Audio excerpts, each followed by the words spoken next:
Hello students, how are you? Welcome to SBS English classes.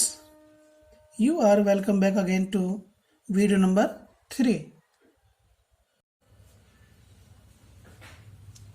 The next few days were full of rejoicing. अगले कुछ दिन मौज मस्ती से भरे हुए थे। देखिए, जब फटिक का मामा घर पर आया तो उसने बालकों के बारे में पूछा और उस स्थिति के बारे में जो वो अपनी माता से नाराज था, गुस्सा कर रहा था, रो रहा था। तो जब मेहमान घर में आए तो अब फटिक की माता फटिक को डांट नहीं सकती थी। तो लेखक कहता है कि अगले कुछ दिन, नेक्स्ट फ्यू डेज, अगले कुछ दिन वर थे, फुल मीन्स भरे हुए, ऑफ रिजॉइसिंग, मौज मस्ती से, खुशी से, आनंद से भरे हुए थे। इस बात को लेखक कहता है द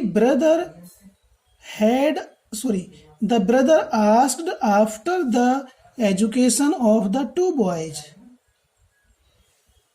फटिक की माता का भाई, जिसका नाम बिशंबर होता है, तो वह पूछता है, द ब्रदर आस्क्ड, भाई ने पूछा, यानी कि फटिक के मामा ने पूछा, आस्क्ड आफ्टर, पूछा, द एजुकेशन, शिक्षा के बारे में, ऑफ द टू बॉयज, उन दोनों लड़कों की। बिशंबर ने अपनी बहन से उन दोनों लड़कों की शिक्षा के बारे में पूछा कि कौन कौन सी क्लास में पढ़ते हैं, कैसा पढ़ते हैं, ऐसा कुछ पूछा। तो फिर क्या होता है, he was told by his sister, उसकी सिस्टर ने उसे बताया, उसकी बहन ने उसे बताया, यानी कि अपने भाई को फटिक की माता ने फटिक के मामा को बताया क्या, that Phatik was a perpetual nuisance, कि फटिक तो एक लगातार, निरंतर, न्यूसेंस मीन्स परेशान करने वाला है, परेशानी का सबब है, परेशानी का कारण है। ही वॉज लेजी, वह आलसी था।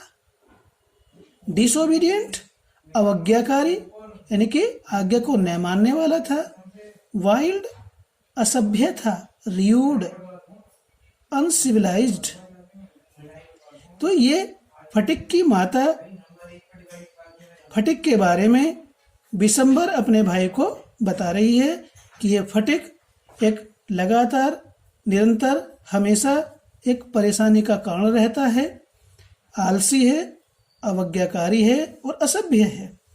बट देखिए, माता फटिक के बारे में, उसकी शरारतें के बारे में बताती है, लेकिन Makhan was as good as gold, लेकिन मक्खन सोने के समान खरा है, अच्छा है।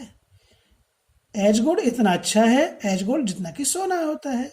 तो यह कहने का अभिप्राय है, मक्खन की माता कहती है कि मक्खन तो सोने जैसा खरा है, as quiet as a lamb, और एक मेमने की तरह, भेड़ के बच्चे की तरह शांत है। क्वाइट मीन्स शांत, एज क्वाइट, इतना शांत है, एज ए लैम, एक मेमने की तरह। And very fond of reading, और पढ़ाई में भी रुचि लेता है, बहुत रुचि लेता है। वेरी फॉन्ड ऑफ रीडिंग, और पढ़ने का भी बहुत शौकीन है, बहुत रुचि लेता है। तो माता फटिक की जो शिकायत है उसके बारे में बताती है और मक्खन के व्यवहार के बारे में भी बताती है। Bishambar kindly offered to take Phatik off his sister's hands and educate him with his own children in Calcutta. तो होता क्या है स्टूडेंट्स, बिशंबर जो है, सोचा बिशंबर ने कि भाई फटिक नाम का जो बालक है, उसका जो भांजा है, ये बहुत ही शरारती है, आलसी है, अवज्ञाकारी है। तो सोचा कि भाई यहाँ तो उसकी बहन अकेली है, विधवा है, और उसको ये परेशान करेगा। तो बिशंबर ने काइंडली ऑफर्ड, विनम्रता पूर्वक प्रस्ताव किया, टू टेक फटिक ऑफ, फटिक को ले जाने के लिए, हिज सिस्टर्स हैंड्स, अपनी बहन के हाथों से, कि यहाँ तो ये बहन को उसको काबू में नहीं आएगा, बहन के उसका कहना नहीं मानेगा, तो वह उसको अपने साथ ले जाने का प्रस्ताव करता है। एंड एजुकेट हिम, और उसको शिक्षित करने का प्रस्ताव करता है। विद हिज ओन चिल्ड्रन, अपने बच्चों के साथ। इन कैलकटा, कलकत्ता में। यानी कि बिशंबर फटिक नाम के बालक को, अपने भांजे को कलकत्ता ले जाने के लिए अपनी बहन से कहता है और उसे वहां अपने बच्चों के साथ शिक्षित करने के लिए प्रस्ताव करता है। फिर क्या होता है? The widowed mother readily agreed. Readily means easily, सरलता से। एग्रीड, सहमत हो गई। विधवा माता सरलता से इस बात पर सहमत हो गई। किस बात पर सहमत हो गई? अपने बेटे, बड़े बेटे फटिक को अपने भाई के साथ कलकत्ता भेजने के लिए राजी हो गई कि यहाँ तो उसके नियंत्रण में रहेगा नहीं, कहना नहीं मानेगा। When his uncle asked फटिक, जब फटिक के अंकल ने यानी कि मामा ने फटिक से पूछा, if he would like to go to Calcutta with him, कि क्या वह उसके साथ, विद हिम उसके साथ कलकत्ता जाना पसंद करेगा। जब बिशंबर ने फटिक से पूछा कि क्या वह उसके साथ कलकत्ता जाना पसंद करेगा, तो फिर क्या होता है? His joy knew no bounds, उसके आनंद ने, न्यू में जाना, नो बाउंड्स कोई सीमा नहीं। मीन्स पूरा का अर्थ होता है कि जब बिशंबर ने फटिक से पूछा कि क्या वह उसके साथ कलकत्ता जाएगा, तो उसके आनंद की कोई सीमा न रही। इसका पूरे का अर्थ होता है हिज जॉय, जॉय मीन्स आनंद, न्यू जानता था, नो बाउंड्स कोई सीमा, अर्थात उसके आनंद की, उसकी खुशी की कोई सीमा न रही। वह बहुत खुश हुआ। एंड ही सेड, और उसने कहा, ओ यस अंकल, हाँ अंकल। देखिए अंग्रेजी में अंकल चाचा हो, ताऊ हो, मामा हो, चाचा हो, सबको अंकल कहा जाता है। कोई अपरिचित व्यक्ति है उसे भी चाचा कहा जाता है, लेकिन ये अंकल वास्तव में उसका मामा है। ठीक है स्टूडेंट्स? तो उसने कहा, हाँ uncle, in a way that made it quite clear that he meant it, और उसने इस प्रकार से कहा जिसने ये स्पष्ट कर दिया, that made it quite clear, जिसने ये पूर्णतया स्पष्ट कर दिया, दैट ही मींट इट, कि उसका कलकत्ता जाने का अर्थ है, कि वह कलकत्ता जाना चाहता है। फिर आगे क्या होता है? It was an immense relief to the mother to get rid of Phatik. अब होता क्या है? फटिक नाम का बालक इतना शरारती था, मक्खन को हर समय सताता था, लड़ता था, अनेक प्रकार की उससे मारपीट करता था। तो it was an immense relief, immense means अत्यधिक, एक्सट्रीमली, यह एक अत्यधिक आराम की बात थी, सुकून की बात थी। टू द मदर, माता के लिए, टू गेट रिड ऑफ का मीनिंग होता है छुटकारा पाना। फटिक से छुटकारा पाना एक माता के लिए अत्यधिक आराम की बात थी। She had a prejudice against the boy, and no love was lost between the two brothers. आगे लेखक कहता है she had a prejudice कहते हैं पक्षपात। वह पक्षपात करती थी अगेंस्ट द बॉय, उस लड़के के विरुद्ध, उस लड़के के प्रति पक्षपात करती थी। And no love was lost between the two brothers, और दोनों भाइयों के बीच में कोई प्यार समाप्त नहीं हुआ। She was in daily fear. अब देखिए क्या होता है, मक्खन इतना शरारती था कि माता वाज थी इन डेली फियर, रोज के भय में, रोज इस भय में रहती थी, इस बात से डरी हुई रहती थी रोयाना माता, that he would either drown Makhan some day in the river, कि या तो फटिक मक्खन को किसी दिन इन द रिवर नदी में ड्राउन डुबो देगा। इसका कुछ पता नहीं है फटिक का। माता को वह प्रतिदिन भयभीत रहती थी इस बात से कि ही वुड आइदर ड्राउन, कि वह या तो डुबो देगा मक्खन को समडे किसी दिन इन द रिवर नदी में, या तो नदी में किसी दिन इसको मक्खन को डुबो देगा ये फटिक, और यह break his head in a fight, ये लड़ाई में किसी दिन इसका सिर फोड़ देगा। ब्रेक मीन्स तोड़ना, फोड़ देगा, हिज हेड उसका सिर, उसे घायल कर देगा सिर में कुछ मार करके लड़ाई में, और या run him into some danger, या फिर किसी खतरे में इसको धकेल देगा। रन हिम इनटू धकेल देगा, सम डेंजर किसी खतरे में, और अदर या फिर किसी और खतरे में।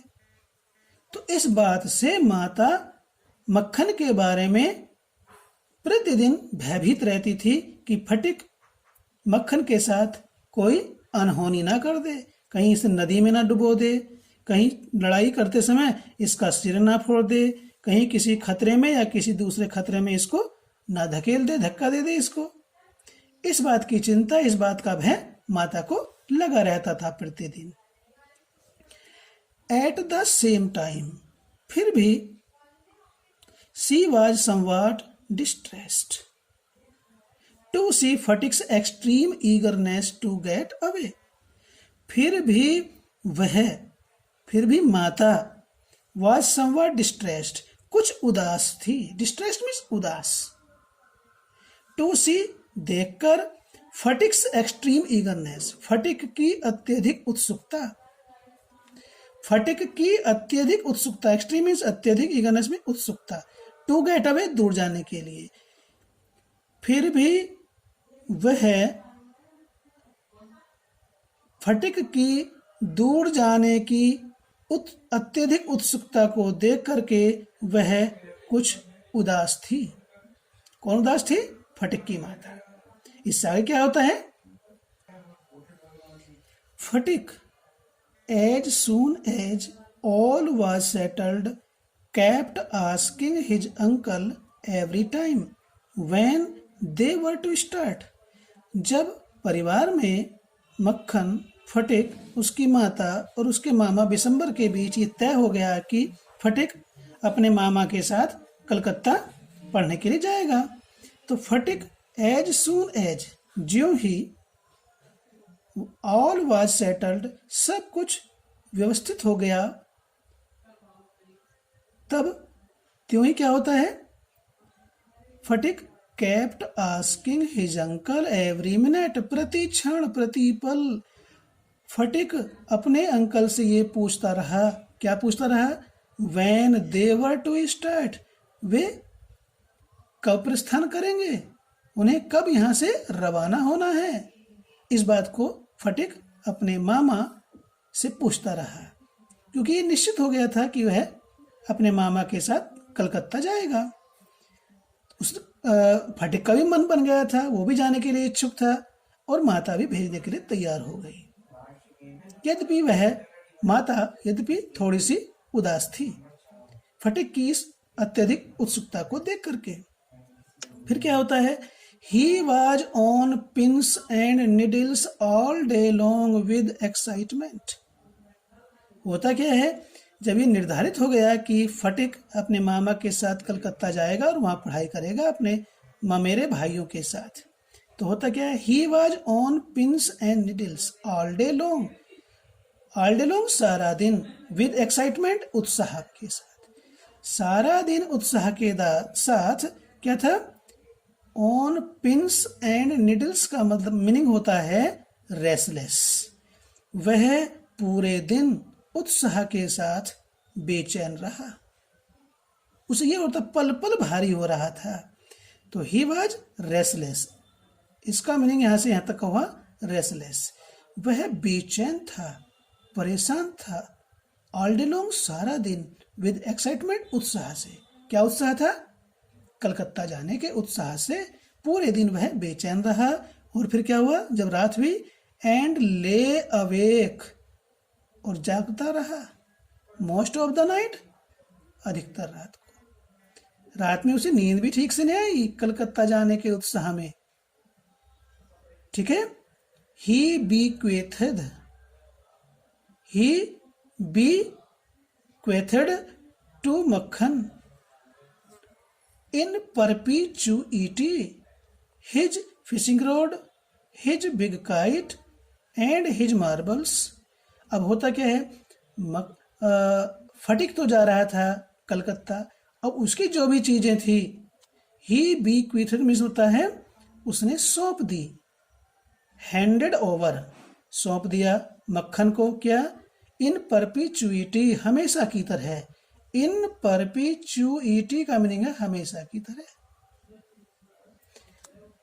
फटिक ने हमेशा की तरह मक्खन को सौंप दिए। क्या क्या सौंप दिए? हिज फिशिंग रोड, अपनी मछली पकड़ने की लग्गी या छड़ी, हिज बिग काइट, अपनी बड़ी पतंग, एंड हिज मार्बल्स, और अपने कंचे भी उसको सौंप दिए। किसने? फटिक ने मक्खन को, क्योंकि वो अब यहाँ पर रहने वाला नहीं था, मामा के साथ कलकत्ता जा रहा था। इंडीड, वास्तव में, at this time of departure, प्रस्थान के इस समय पर, at this time of departure कहते हैं प्रस्थान, प्रस्थान के इस समय पर, हिज जेनरोसिटी, उसकी उदारता, उसका प्यार, टुवर्ड्स मक्खन, मक्खन के प्रति, वाज अनबाउंडेड, असीमित रहा, असीमित था। यानी कि जाते समय फटिक मक्खन के प्रति बड़ा ही उदार और विनम्र व्यवहार वाला हो गया था, क्योंकि वह उससे दूर जा रहा था। तो फिर आगे क्या होता है? देखिए, ये द होम कमिंग, घर आगमन या घर आना, ये यहाँ अब ये कहानी शुरू होती है कि अपना घर, कह नहीं देते अपना घर, थूक घर, और अपना घर हक घर, और दूसरे का घर थूक का भी डर। तो अपना घर अपना होता है, दूसरे के यहाँ यदि हम थूक भी देते हैं तो उसका भी डर होता है। अपना घर अपना होता है। ठीक है। तो क्या होता है, अब फटिक अपने मामा बिशंबर के साथ कलकत्ता पहुंचता है। When they reached कैलकटा, जब वे कलकत्ता पहुंचे, कौन कौन? फटिक एंड हिज अंकल। देखिए, ध्यान देंगे स्टूडेंट्स, अगर मामा होता है तो उसे मैटरनल अंकल बोलते हैं, MATERNAL। और यदि जो माता के रिश्ते का अंकल होते हैं तो उन्हें मैटरनल अंकल बोलते हैं, और जो पिता के रिश्ते के अंकल होते हैं उन्हें पैटर्नल बोलते हैं, PATERNAL। तो ये कैसा अंकल था? Maternal uncle. तो उसका मैटरनल अंकल और फटिक कलकत्ता पहुंचे। तो फिर क्या होता है? Phatik made the acquaintance of his aunt for the first time. जैसे ही वे कलकत्ता पहुंचे तो फटिक ने मेड द एक्वेंटेंस, परिचय किया, ऑफ हिज आंट, अपनी मामी से, अपनी मामी से परिचय किया, फॉर द फर्स्ट टाइम, पहली बार। जब फटिक कलकत्ता पहुंचा तो फटिक ने पहली बार, फॉर द फर्स्ट टाइम, पहली बार अपनी मामी से परिचय किया, जान पहचान की। She was by no means pleased with this unnecessary addition to her family. By no means, किसी भी प्रकार से नहीं। वाज प्लीज्ड, प्रसन्न थी, वह किसी भी प्रकार से प्रसन्न नहीं थी। विद दिस अननेसेसरी, इस अनावश्यक, एडिशन मीन्स वृद्धि से, टू हर फैमिली, अपने परिवार के। बिशंबर की पत्नी फटिक से बिल्कुल भी प्रसन्न नहीं थी। क्या कहती है? देखा क्या कहता है? She was by no means pleased, वह किसी प्रकार से प्रसन्न नहीं थी, खुश नहीं थी। विद दिस अननेसेसरी एडिशन, इस अनावश्यक, अननेसेसरी मीन्स अनावश्यक, एडिशन मीन्स वृद्धि, टू हर फैमिली, अपने परिवार में। यानी कि फटिक का अपने परिवार में आना उसे एक अनावश्यक वृद्धि महसूस हुई और फटिक का अपने परिवार में आना उसको बिल्कुल भी शोभा नहीं दिया, बिल्कुल भी भाया नहीं। फिर क्या होता है, she found her own 3 boys quite enough to manage without taking anyone else. आगे लेखक कहते हैं she found her own 3 boys quite enough to manage, उसे अपने खुद के 3 लड़कों के साथ पर्याप्त ढंग से व्यवस्था करना मुश्किल था, विदाउट टेकिंग एनीवन एल्स, किसी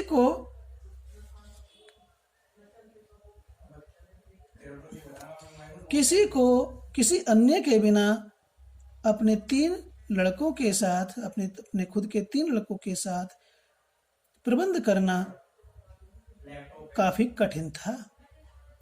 and to bring a village lad of 14 into their midst was terribly upsetting। और आगे कहता है लेखक, and to bring a village lad of 14 into their midst means उनके बीच में 14 वर्ष के लड़के का, विलेज lad 14 वर्ष के ग्रामीण लड़के का आना या लाना was terribly upsetting, अत्यधिक परेशान करने वाला था। लेखक कहता है कि बिशंबर की पत्नी को अपने 3 लड़कों के साथ व्यवस्था कर पाना काफी कठिन था, किसी और अन्य की तो बात ही क्या। और उन 3 लड़कों के बीच में, इनटू देयर मिडस्ट, उनके बीच में, उन 3 लड़कों के बीच में 14 वर्ष के गांव के लड़के को लाना अत्यधिक परेशानी वाला था, अत्यधिक परेशान करने वाली बात थी। अपसेटिंग मीन्स परेशान करने वाली बात। बिशंबर की पत्नी कहती है, क्या ये लाइन उसके बारे में बताती है, Bishambar should really have thought twice before committing such an indiscretion. Indiscretion means मूर्खता। Bishambar should really have thought, Bishambar को वास्तव में सोचना चाहिए था, ट्वाइस 2 बार, before committing such and discretion, ऐसी मूर्खता करने से पहले बिशंबर को 2 बार वास्तव में विचार कर लेना चाहिए था। इस बात को बिशंबर की पत्नी कहती है। जब फटिक कलकत्ता पहुंच जाता है परिवार में, तो बिशंबर की पत्नी कहती है कि बिशंबर को वास्तव में 2 बार ऐसी मूर्खता करने से पहले कम से कम 2 बार वास्तव में सोच लेना चाहिए था। ठीक है स्टूडेंट्स, इसके बाद हम आपको वीडियो नंबर 4 में मिलते हैं।